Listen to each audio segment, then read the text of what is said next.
A moment ago, I think we had a story, of somebody who was being decreed to die, and by God's grace, it wasn't. And a moment ago, our host, had said, I brought the greetings, of my wife to all of you here. And I want to sort of bring one story that you probably need to know.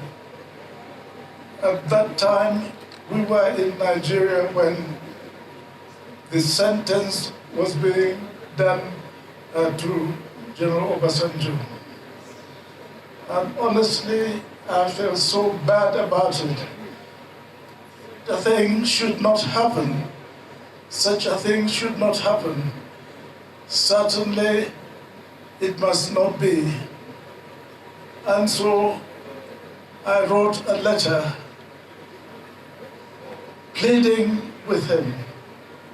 Please, God has put you there at that time, but do not go to the extent of doing what you wanted to do.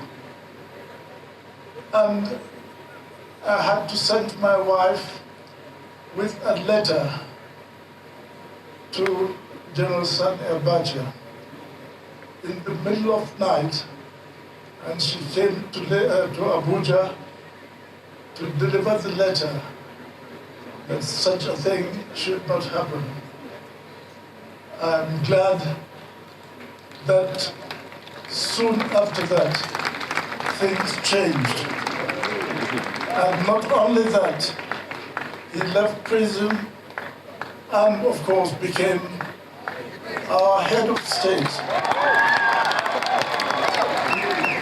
Now, it is something which only God, through prayers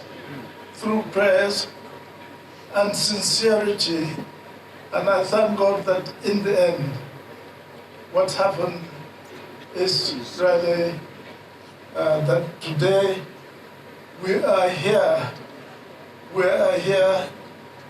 together to celebrate Jesus and to thank God for what he has done.